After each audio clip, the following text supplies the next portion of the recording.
Sumadin is someone that I've known for a number of years. We've had many a debate and a discussion about raising attainment of minority groups, and children from disadvantaged and poor backgrounds.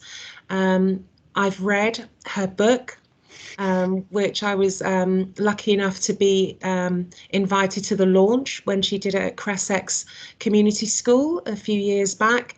And I know that Suma is a grassroots educator working with the adult learning in particular, and has been working recently with European Association of Head Teachers. So we're really delighted, Suma, that you're here with us today to share with us your thoughts and what you learned when you did your research and your work for your book on minority mothers, hoping that they are more partners than pariah today. Thank you very much, Yvette. I'm going to try and share screen now so that I can, there we go. Is that okay? Yes. Yeah, okay, great. All right. So yes, to start with, thank you very much for the invitation, Yvette, and also thank you very much to the team who put this all together. I feel really honoured to be addressing head teachers, so many of them governors and school staff who are present today. So thank you for your time. Yeah, I'm coming from very much a experiential point of view as well as a research point of view. So I'm looking at, as Yvette said, minority mums and school. Just a disclaimer, by mums, yes, I am talking about mums research, but theoretically, I'm including, all those who are caregivers, fathers, grandparents, everyone. So it relates just as much to them. But for the purpose of the research, I did actually interview mothers. So that's why I don't want to be sort of exclusive in any way, but just explain that just at the outset.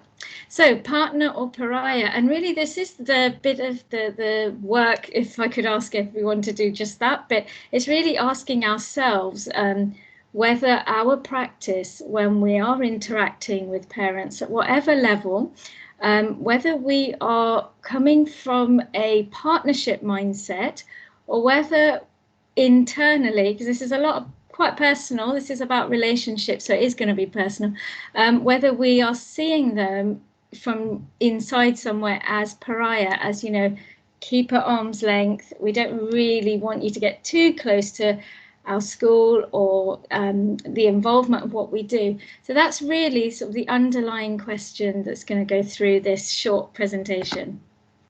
Okay, so for my aim for today was, excuse me, to share the experiences of a group of minoritized mothers, and I'm hoping that the knock-on effect of that is that it contributes some little way, just as an introduction even to their part in improving parent engagement with the school and the home learning environment as a byproduct of that, because we know how important the home learning environment is in terms of the whole parent-school engagement.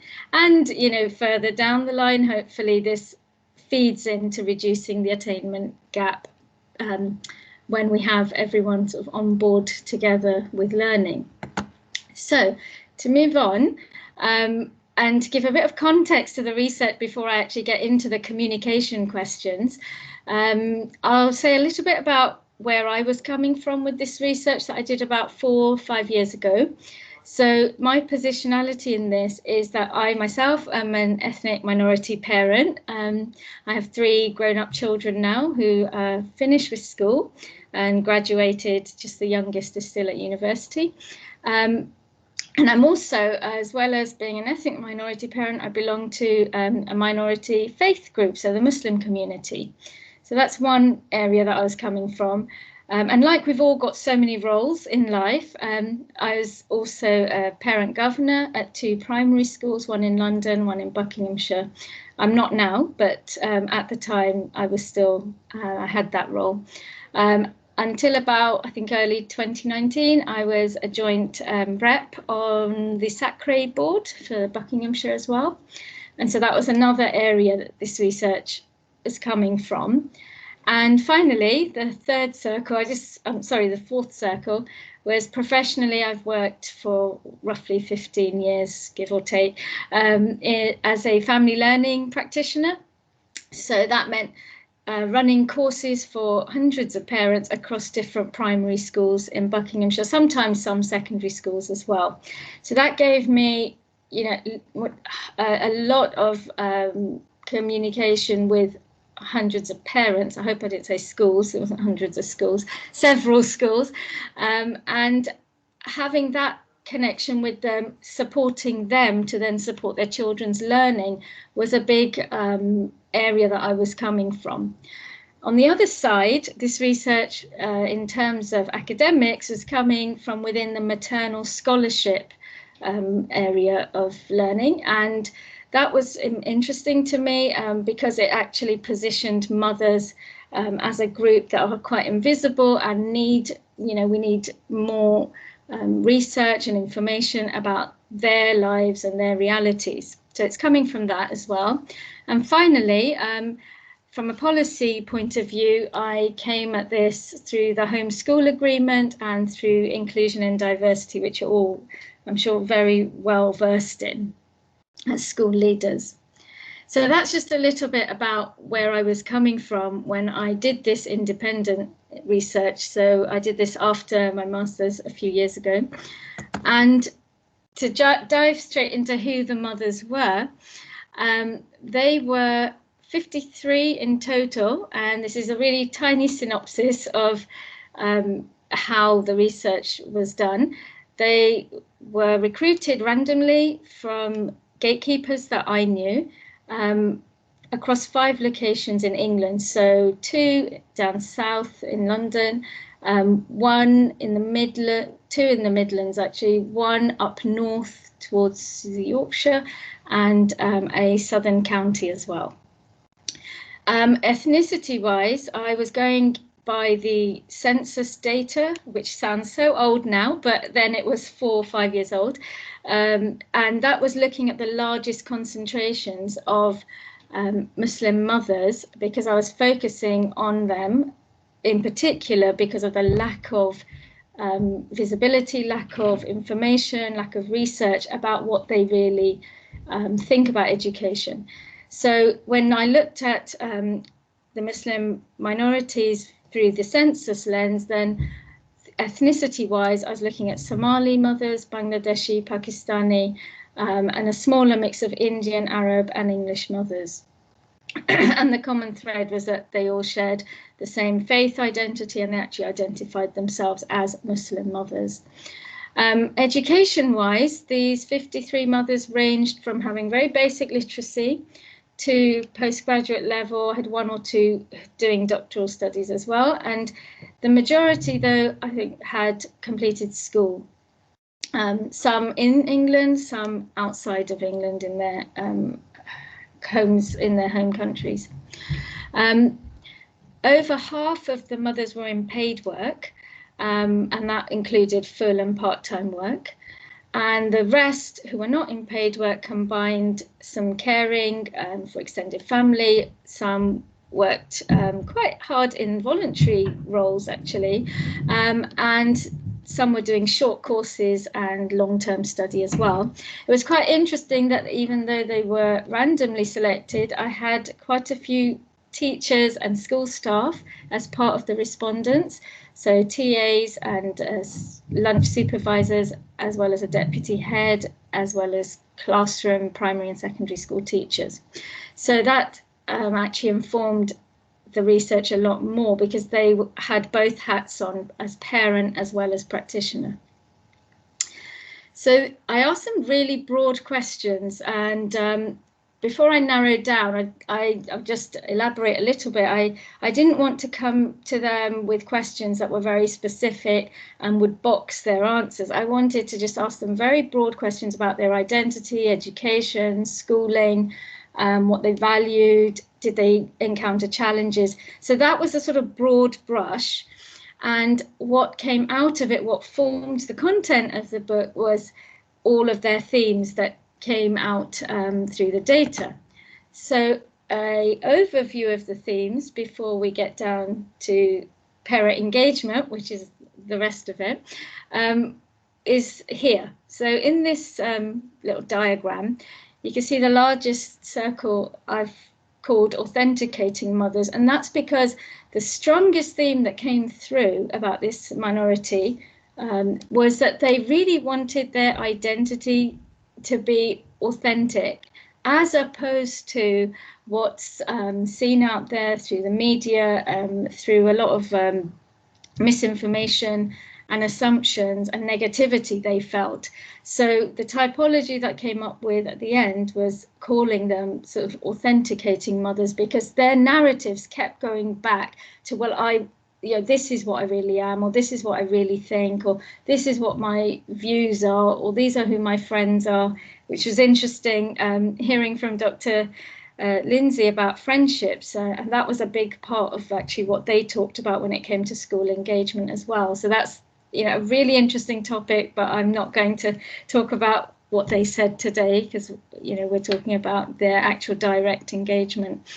So the smaller circles are the other strong themes that came out, and things like school choice were really important, and how they navigated that, how they participated, which is what I'll be focusing on.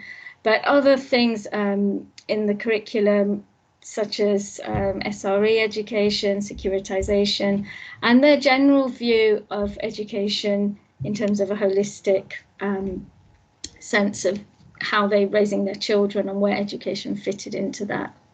So I'll jump ahead to the two questions that are related directly to what we're talking about today, parent engagement. And so these were two broad areas that I asked them, what's your communication like with your school, with your child's school? And do you get involved with anything going on at school? And then I left it to the interviews and the focus group discussions. And then from that, there were so many themes that came out. But for today, I've tried to put them under three headings. So forgive me if they kind of overlap a bit, but I've kind of condensed this quite a bit to fit the time. So the themes that came up from the data were, firstly, that their interaction with school is mostly to do with, academic concern. And they did reiterate a lot the high value they placed on education, and the importance in terms of, because in terms of the faith, in terms of raising their children with manners, ethics, that the school education they saw as part of that, and it wasn't something separate.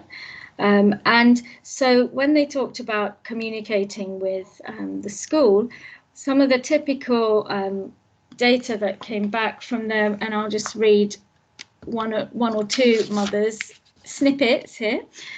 So this is Sonia from a mother pseudonym that's from Yorkshire.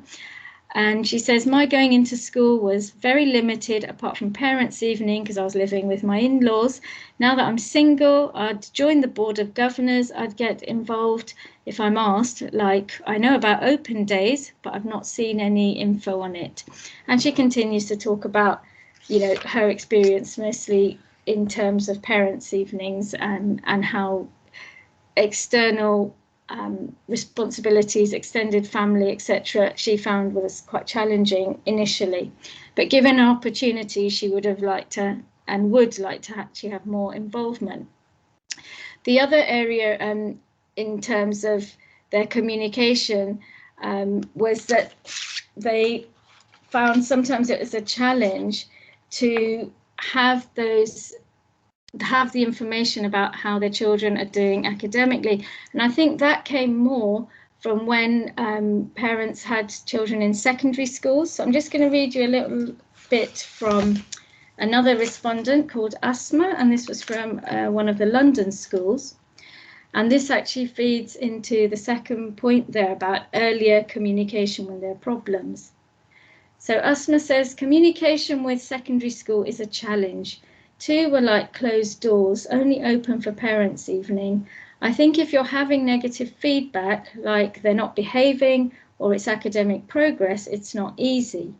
But what we wanted to know is why weren't we told at the outset, not when it's too late. So there are some feelings like that, where some parents did feel that if they knew earlier, they'd actually be able to do more in terms of supporting their children.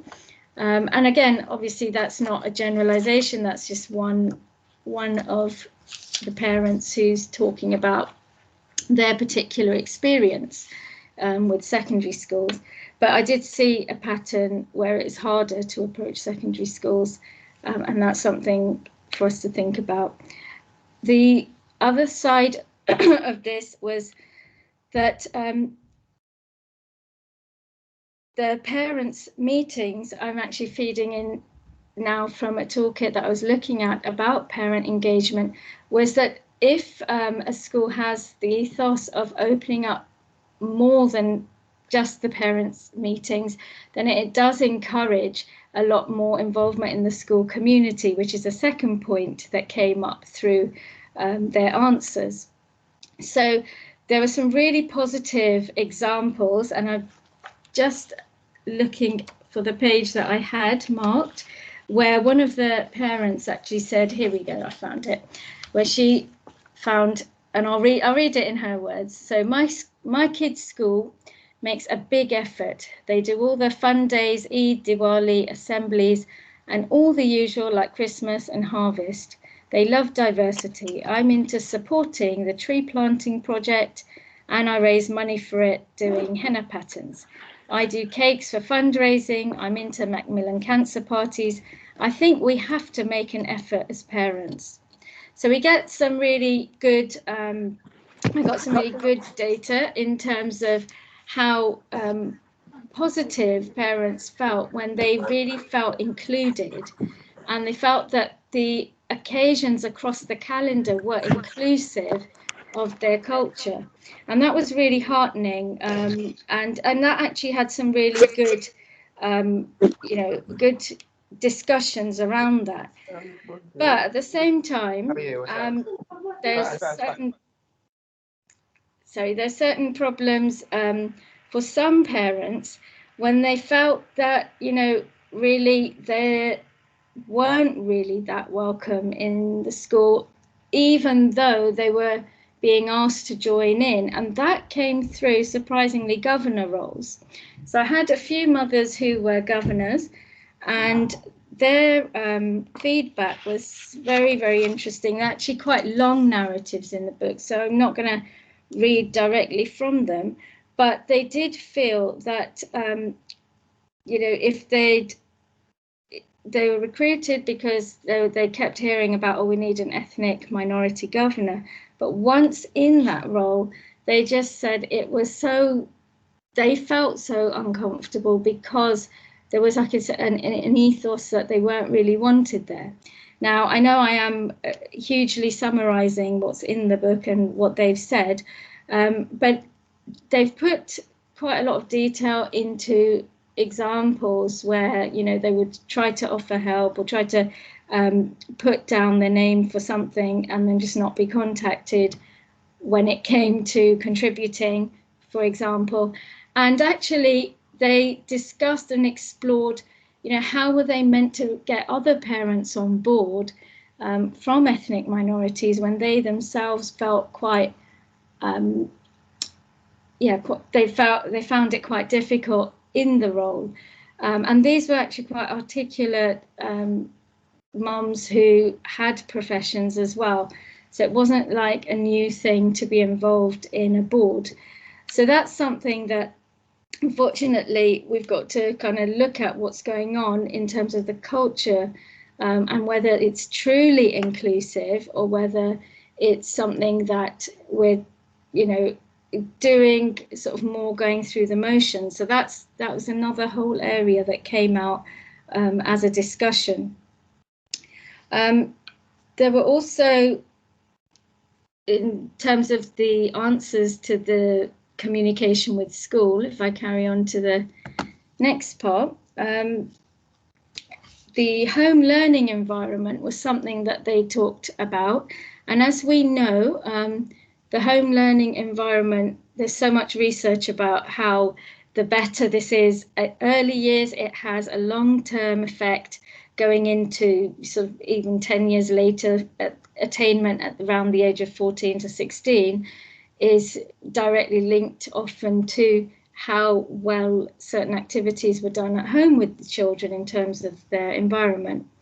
And so when they talked about the home learning environment, they actually brought up some of their challenges as well as their realities, and whether they felt they could communicate to the school about some of this, and whether they could communicate or not depended, as they said, on how they felt the staff would understand their home learning environment. So an example of this was when they talked about supplementary education. Now, because these mothers were of the Muslim faith, they were using examples such as going to mosque, supplementary Arabic lessons or Islamic studies. But I think from other research, this is also relevant to other ethnic minorities where they are sending their children to cultural enrichment or language classes, of home language classes. And there's sometimes a struggle with trying to juggle those and juggle school commitments. And so their communication with school about that was a very delicate and complex thing about how confident they felt to actually share this with staff. And so there's a lot to unpack there, which I don't want to simplify, but sometimes where the staff, or it could just be one member of staff, understood a bit more about what was going on, they could then feel confident to share timing issues or commitments, in the school holidays through these other supplementary providers. And that actually helped with their schoolwork because they could then overcome sort of hurdles that they found and find ways forward together as partners. So quite complex theme there, but definitely one to think about in terms of how we can improve communication. Basically, that's what much of this boils down to. So there's some good examples of what happens when the home language and culture is understood, and when that actually enables parents to take more initiative in school as well, because it's a lot to do with confidence. And I had some examples from parents where, and this is something I've experienced myself as well, long ago, before governor roles or anything, where we self-organized as sort of reps, as parent reps from each year group. This was a huge primary school in West London that I'm talking about from my own experience, where it was a 3-form entry. And some of us parents ourselves became parent reps for each year. And that then enabled us to get parents together and organize. It might have been sports, cultural, just other things in the school without any extra work for the staff, who are already flat out doing the best that they can. But what it meant was that it brought in so many parents that were previously too sort of worried or felt too distant from the school to come and actually participate. And the knock-on effect from that then, if we're talking about attainment, is that once there's that ease and that familiarity with coming in, it took stages and it took some steps. Then things like curriculum and child's education, parents' meetings, and a lot more became embedded throughout the parent and school communication, rather than just being sort of a one-off, come in for the parents' evening, yes, a tick or a cross, and then that's the end of the relationship. So there are some really positive ways that this sort of home learning environment, cultures, languages, whatever titles we give it, can actually improve engagement. And this is all for the sort of long haul. They're not short, quick fixes. But in relation to that as well, I'm just going to draw on this idea of emotional capitals, because I think it's really relevant, and it comes up quite a bit in research about parent engagement. And I'm drawing on it from the work of Professor Diane Ray, who writes quite a lot about emotional capitals that particularly mothers invest in the context of parent involvement, and how either their frustration or their enthusiasm or their anxieties or worries around their child's education have a direct impact on whether or not they're going to communicate and the way they communicate with the school. So sometimes when the communication might seem a bit, unusual or a bit unexpected, there's all of these other elements going on that inform positive or negative forms of communication, or absence and invisibility that often happens with some parents. So that was, sort of an overview of just that little strand of how they answered the question about how do they communicate with schools and how do they, see their roles, what kind of challenges come up. And actually a lot of that feeds into things like the Parent Kind survey of 2020 that I was looking at previously. And they actually have some really good data. So I could add that to this presentation before it's sent out, or if anybody wants that reference. But their survey had a lot about the environment at home, whether parents wanted to be involved, how involved they were, whether they felt listened to, etc. So that, what I'm talking about being a few years older actually corroborates well with much more recent information, such as that survey last year. So to end with, just a few points about in building engagement. Again, it's a huge topic, and it is something that I cover extensively through their narratives in the book, but I just picked a few of the most strong positive elements that encouraged good communication. So one was the role of the family liaison officer. I think one of the teachers here, head teachers, discussed the role of the frontline staff. I think they're all really important in either hindering or encouraging parent engagement. So where it worked really well was where there's a family liaison officer, often with bilingual, who could communicate with parents that needed that bit more help with understanding what's going on. The other thing was when that came out as a very strong element, as a positive element, was when there's staff with the language of minority parents. It seems like an obvious thing, but actually it made such a huge difference in one of the schools that I had a focus group in. And they felt that they there was just that extra connection. And again, anyone struggling with language felt that they had, a member of staff they could get themselves across to a bit better. The third one I've just discussed about parents having the agency to organise according to their needs in the school. And I think that's probably the most powerful example I've seen of where things work really well without actually burdening the staff to do more, because they are already doing over and above the teaching as it is. So it's really about strategizing parents to improve the engagement on a very wide remit, so that all the important things around attainment come in as a part of that and not as something separate. In conjunction as well, I'm looking at now one of the another sort of academic perspective, which is utilizing community cultural capitals. There's a lot of valuable skills and a lot of interesting backgrounds of parents from ethnic minorities.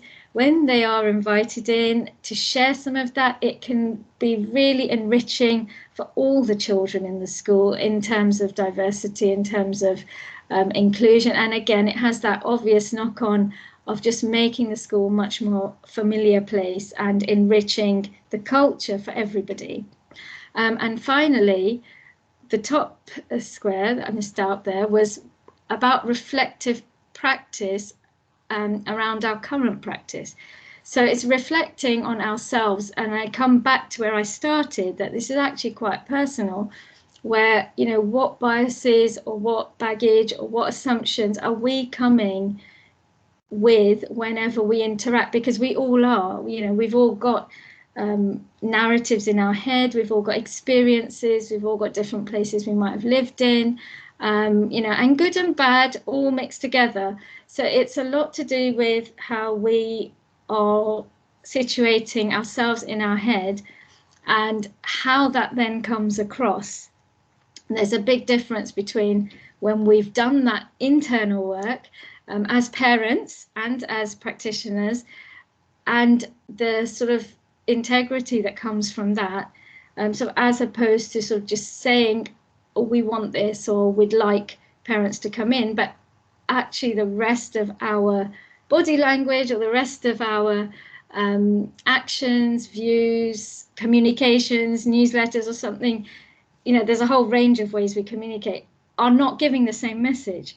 So on the one hand, this is, you know, a professional forum, but on the other hand, relationships are always quite a lot of work. And if we look at all of this, then, you know, I'm quite hopeful.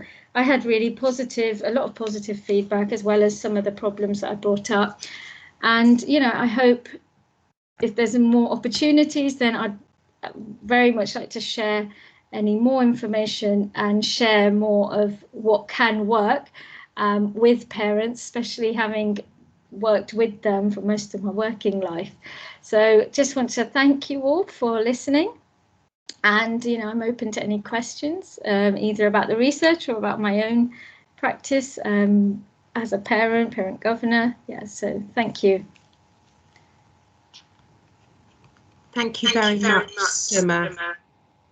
Okay, colleagues, we've been listening now for quite a while, so I don't know if anybody wants to take a 2-minute break, stretch your legs, or ask Summer a question, because there was a lot that she shared with us this afternoon, like Lindsay's work. She shared a lot of her own personal experience, as well as being the voice of those mothers who probably didn't feel they could articulate what they wanted to share about their perceptions of life in school. So if there's anything you'd like to ask her, please put your hands up, or put the question in the comments in the chat room so that we can share them.